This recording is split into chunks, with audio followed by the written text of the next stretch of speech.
Hello and welcome back to this brief video series on annuities. In this video, we are going to discuss the present value of an annuity.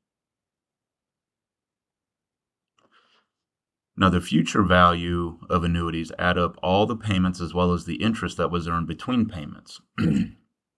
So its formula looks like S, which is the sum of the payments, is equal to capital R, which happens to be the periodic rent or the periodic payments that are made, times the fraction 1 plus little r over little n, all of that raised to the nt power, minus 1, and then that numerator is divided by the quantity r divided by n. Now remember, little r is the annual interest rate, little n is the number of compounding periods per year, and t is the time in years. Now, the present value determines what lump sum is needed today under the same interest rate to match the value of the annuity at the end of the term. So its formula starts off by saying P, the present value, if you will, is equal to capital R, the periodic payments, times the quantity, 1 minus quantity 1 plus R over N, that whole sum raised to the negative NT power. Then that difference will be divided by the quantity R divided by N. Again, little r is the annual interest rate, little n is the number of compounding periods per year, and little t is the time in years. So when you take the annuity due formula and find its future value, remember that it's the same as the present value formula, but then you have to multiply it by the extra interest that's earned, that 1 plus r over n factor.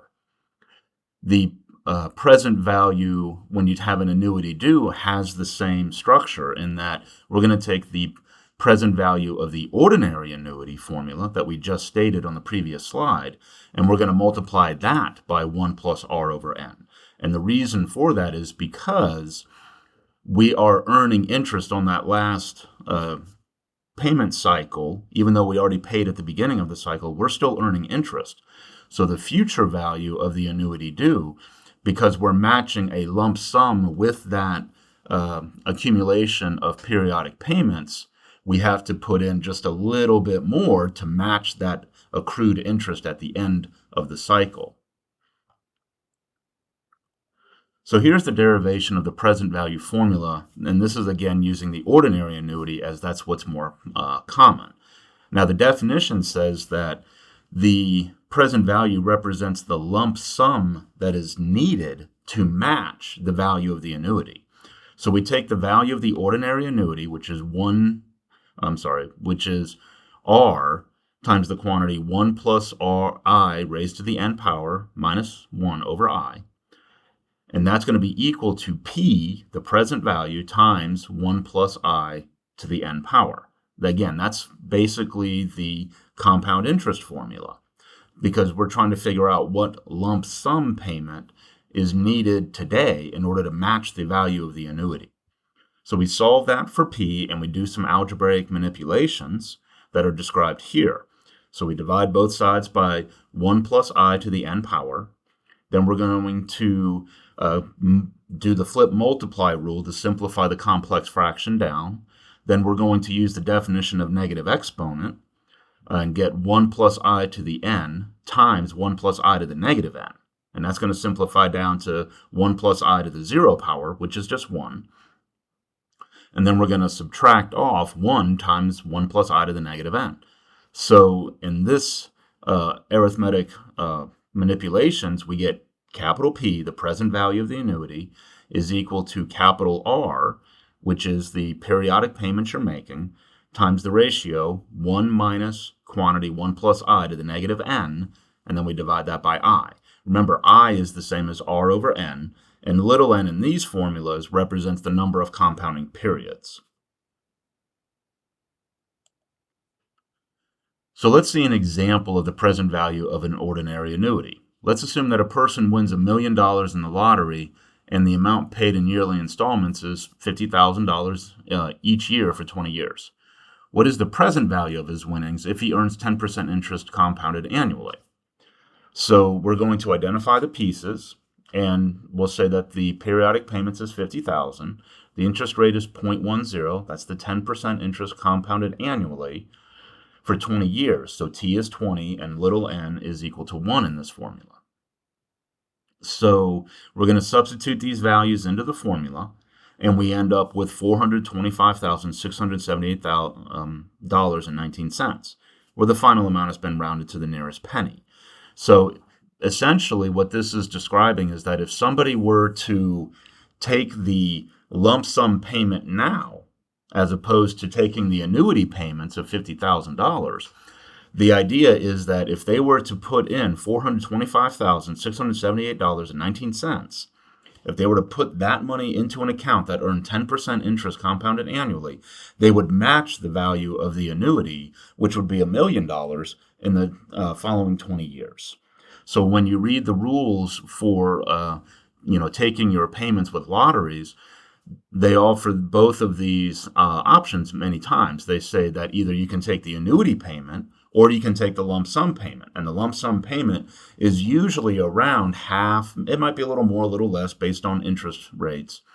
But it's usually around half of it, half the winnings, because they are expecting that you will take that lump sum and deposit it into an account as a lump sum where it will accrue the amount of interest to obtain the value of the winnings when the term is over. So let's see another example. Person wins $10 million in the California lottery, and the amount is paid in yearly installments of $500,000 each for 20 years. If he chooses to acquire the money immediately, what is the value of his winnings, assuming that he can earn 10% interest compounded annually? Again, we put the values into our formula, and we end up with about $4,256,781.80. If he were to choose to accept the money now, he would get this as the lump sum. The lump sum, remember, is to be the value that matches the amount in the annuity when the term is done. So let's find the lump sum amount to match the annuity due if payments of $300 are made at the beginning of each quarter for 7 years in an account paying 12% compounded quarterly.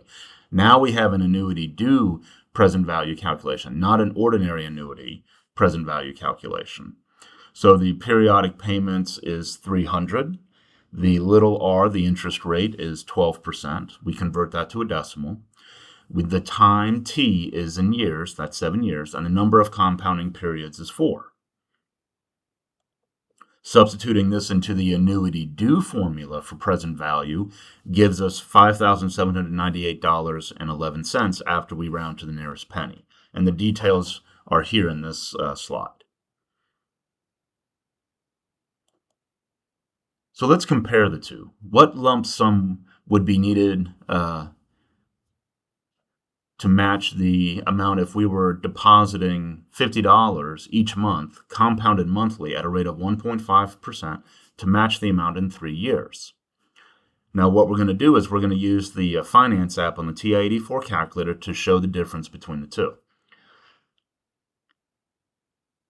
Now on the left we have the present value according to the ordinary annuity, and we see that capital N is 36, that's the number of payments that are made. The interest rate was 1.5%. The payment this time is 0. Remember, we're doing a lump sum. The future value of this annuity happened to be $1,839.94. We're trying to figure out the present value. How much money would I need to put in today so that it would match that value as a lump sum? We're not making periodic payments.